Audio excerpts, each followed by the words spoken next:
Hello，大家好，我是伟权，欢迎回来我的频道。那今天这个视频啊，可能跟以往的视频有一点不一样，因为我今天啊尝试的是第一次用一种比较 podcast 的方式来跟大家做分享啦。因为我发现啊，这样子的形式呢，可以比较快速的上片，我不需要做太多的一个后置或者剪辑啦。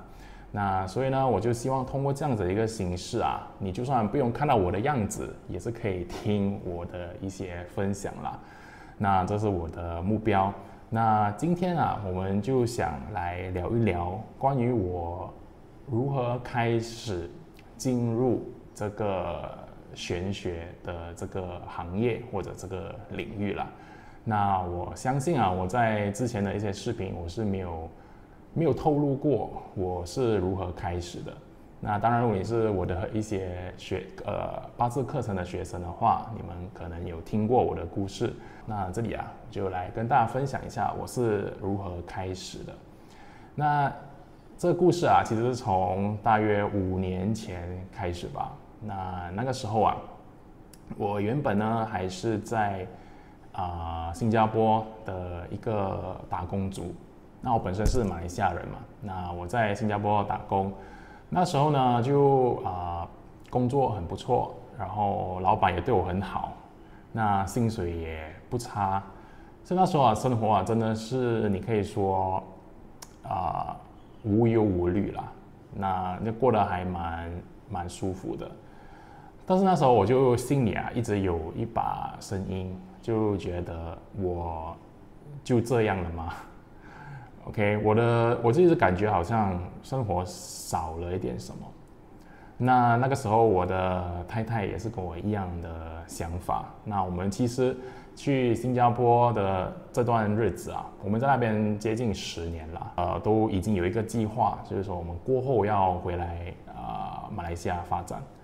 所以那时候呢，他就先回来，那我就比他迟1-2年再回来这样子啦。那回来过后，首先第一个问题啊，就是要做什么嘛？对，那时候呢，我们就有一点好像傻这样子啦。OK，因为我们之前的生活啊，都过得没有比较，你可以说很舒服，没有考虑太多，然后也没有什么危机，没有什么难度这样子。OK， 那时候呢，我们就从新加坡这个打工的环境完全跳回来，我们完全放弃那边的工作，回来马来西亚。然后那时候我们是打算要创业。OK， 那时候我们第一个选到的是去做一个餐饮店。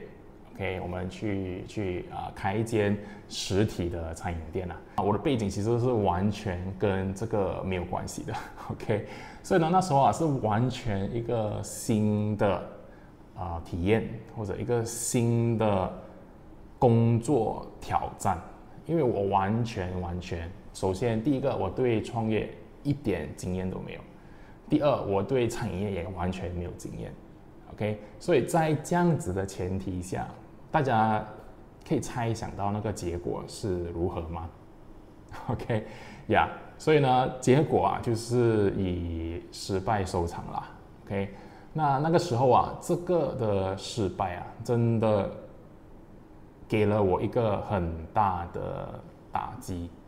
OK， 就那个时候真的好像有一巴掌这样子赏在你的脸上的感觉。OK， 当头棒喝啦，我们在成语话。OK， 所以那时候呢，就心情非常的糟糕，然后对自己的一些认知也完全颠覆了。就因为曾经自己的工作都很 OK， 很顺利，然后那时候就会问为什么我会遇到这样子的挑战。OK， 所以那时候啊才开始发现，其实我之前的生活啊都没有太多的一个清晰度。OK， 我们英文叫 clarity 啦。OK， 我中文不懂要怎么翻译，我们就用 clarity。那另外一个字可以用的就是觉知。OK， consciousness， 就是我对我自己是谁，我有什么能力，我自己的生活、我的工作、家庭这些要往哪里走，在之前都没有思考太多。那个时候也真正是因为这样子的一个打击才让我自己去开始思考这些问题。那在一个人生非常低潮的一个时候，然后去思考这个问题的时候那就刚巧我就接触到了这些玄学的东西因为那时候呢，我还记得第一次是那时候我在马来西亚的首都，就是吉隆坡，我们的店是开在那一边的。然后因为一直没有生意嘛，所以我们在有一个晚上就看到有一个这样子的讲座，一个分享啦，关于用八字还是用风水什么的，忘记了。那时候就觉得好吧，我们去听一下吧，看有什么答案。因为那时候真的很不知道发生什么事，只知道有这样子的一个挫折，那就觉得我们要去找答案，就什么老师的课都去上，有什么人可以问的都去接触这样子啦。那时候就刚好接触到这个，就是因为这样子的一次的那种免费的分享课OK， 那大家都知道这些分享课通常都是过后要卖课程嘛，对，所以他们在分享的时候是免费的，让你们来这样子。那就是在那个这样子的一个小小的课室，大概10多20人吧的一个课里面，那个老师真的给了我一个完全新的一个认知对于这种八字玄学的东西。因为跟大家分享一下，其实我在这之前，我是还蛮排斥这些，尤其是好像算命的这些东西，因为我那时候就会觉得，我们去看，我们去算，就好像我的人生就被这些东西所局限了，我的人生就是这样子了，就变得好像一点可能性都没有。但是也真正是这位老师，然后这个课让我改变了这个想法。那我认识到那时候就是八字其实真的是一个非常有趣的工具来了解你自己。因为那时候我就简单的，因为我手上拿到一些资料嘛，那我就很简单的去看，我的这个人格，OK， 可能我的日主还是我的最主要的那个食神是什么特征？那时候看到我想，有一点对，好像又有一点不对，OK， 那时候就觉得好像有点准，但是又不准，那到底是发生什么事？但是他又说到好像很有道理这样子 ，OK， 那时候我就对这个东西产生了很大兴趣，然后就开始去找很多的这些视频就尤其是这个老师，因为他的态度呢用玄学的这个方法跟很多其他老师很不一样，所以我有很多的一些方法或者一些认知都是从他身上学的，所以我这里呢要非常感谢他啦 ，OK。所以呢，我就这样子开始了这个学习这些玄学的旅程啦。那就是在那个时候是在疫情前吧，就2019年我开始。那2020年就疫情变得严重，然后就封锁，对吧？那时候我就在家比较多的时间。然后那个时候因为我们才刚结束那个店面，所以呢，那心情也是非常的低落，非常的糟糕。所以那个时候也是花了一段时间去问自己这些我到底是谁，我到底要做什么的这些问题啦。那个时候呢，这些工具OK， 尤其是八字还有奇门遁甲，尤其这2个呢，就帮助了我很多。那我是觉得很多时候失败并不可怕 ，OK，因为如果当你失败的时候，你懂得要怎么找方法，要懂得怎么找一些人或者一些外面的工具来帮助你走过这段时间的话，其实那个失败的这个过程也不会这么的恐怖呀。那个时候呢，我就是一个很单纯的这样子的一个想法，所以呢，我就是用我最简单我的八字里面的一些元素。那当然了，八字呢是一个比较长期的一个工程。那如果大家有学过的话，其实八字呢，就是说你出生的时候，你已经有的一些能量组成。所以呢，很多时候啊，你的一些个性，你的一些缺点，我们要去改变它的话，我们需要很长的一段时间。那同样的，你自己的潜能、你的长处、你别人厉害的地方，你要真正发挥出来的时候，也是需要很长的一段时间。所以我觉得八字呢是一个你当做是你这一生，就是你的人生一个非常漫长的路的一个指引。OK， 就你知道，我有这些潜能，我现在呢可能不能成为这个样子，但是呢，我可以慢慢的去接近它，然后去培养你在那一方面的技能啦。那我也是用了好多年啊，在我的八字方面。但这个东西呢，是你没有一个你可以很直接去变动它的，因为它是一个你日常生活里面不断的去用它的一个方式。就好像你是某某某日主，举例啦，如果你是辛金，那你就要不断的提醒辛金要的东西是什么，他想要的一个人生的一种感觉是什么呀？同样的，所有的日主都是这样子，你可以去问。那你在不断的每一天的生活里面，你就要问：我今天有没有发挥我辛金的这个特质？还是我做了一个比较负面的辛金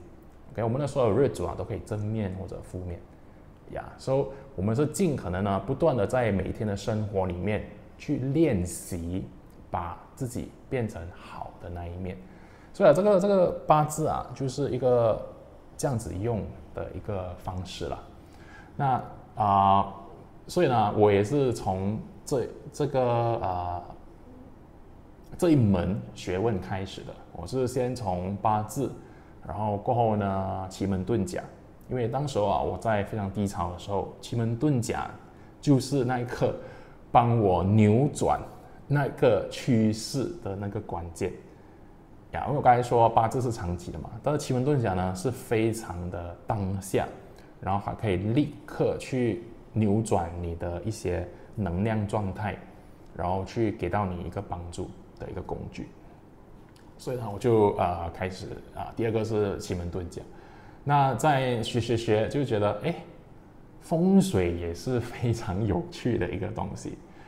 这些玄学的东西也是很有趣的你开始了一个，你就会发现每一个都有关系，然后你就会越学越多OK 呀，尤其是我们中国的这一套，因为它背后的原理其实都是很相通的。所以你学了八字是关于了解自己，奇门呢是讲每一个时辰的当下的那个能量是如何，然后你通过观察去分析这个能量，然后去如何去布局或者去利用它。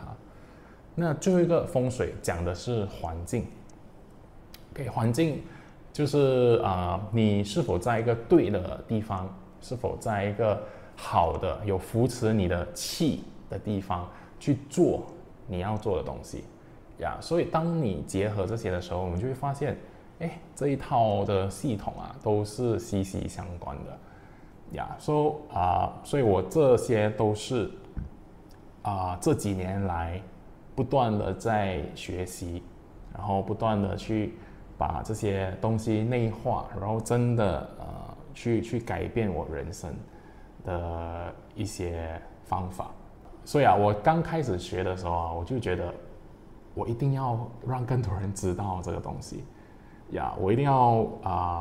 帮助更多人啊，真的可以用这些工具啊去突破。因为那时候我就想到我自己的故事啊，就是我活在自己的一个世界里面。在之前我在打工的时候啊，其实我就是活在我自己的一个世界，我觉得现在工作就很好啊，没有什么难题啊 ，OK。但是因为那时候就是内心有一个声音，就觉得我就这样了吗 ？OK。其实后来我发现我的八字其实也是有这样子的一个迹象，就是说我其实没有办法，就是只是安安稳稳的打一份工 ，OK。所以我觉得，如果你觉得你现在真的完全只是非常的停顿，你感觉好像无论你做什么，情况都不会改变，又或者呢，你真的卡在某一个点，好像无法突破，好像有一个天花板在那边。我记得我朋友也说一句话，就是其实每一个人啊，就是他自己的天花板。那我是非常认同这句话，因为你的认知，你的世界，就是你的故事，你知道吗？就是你每一天的生活，你就会觉得你只能跟随你自己创造的这个现实，你的这个故事。所以很多时候我们人啊，就是自己去困着自己了。我那个时候就找到这些工具的时候，我就觉得是一个非常强大，可以帮助我去突破，然后看到自己的不足，然后去看到自己的潜能到底是什么的一个方法呀。所以我的这个事业也就这样子开始啦。那当然我的事业也是有分很多个阶段啦 ，OK， 有非常早期的时候，然后有只是通过文字图片的时候 ，OK。那现在呢，大家看到的这个其实是我事业一个全新的阶段。那大家可能一定是之前是没有看过我的啦 ，OK， 因为我之前的方法都错了。我现在走的这个全新的方向就是拍视频啊，让大家看到我啊，然后在镜头前面讲话呀，是我的事业的算是一个第3个阶段吧，全新的一个阶段。那我也很开心啦，就是我这样子的一个分享得到这么多人的反响观看啦。那也这里想谢谢大家你们一直以来的支持。所以这个就是我的故事啦。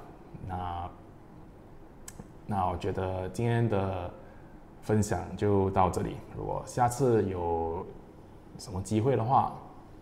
再跟大家分享多一点。那不知道大家喜欢这样子的一个形式吗？因为我发现我之前我就在开直播的时候，我就发现好像我这样子直接以聊天的方式好像还不错，那就不需要太过跟着稿或者我要讲的一个内容一个框架。那我就是针对大家的一个提问或者我想分享的一些东西然后就讲罢了 ，OK。那所以大家如果有什么问题 ，OK， 你有一些比较长的问题或者短的问题都可以，你们就写给我吧 ，OK。如果我可以去挑选适合的，然后来直接用一种好像 podcast 的方式来回答。当然，我也觉得这样子也是一个很不错可以拍更多视频，然后可以传达更多这些玄学的一些知识还有认知给大家啦，然后可以帮助到大家这样子。OK， 好，那这一期视频就到这里了，那我们下一次见，拜拜。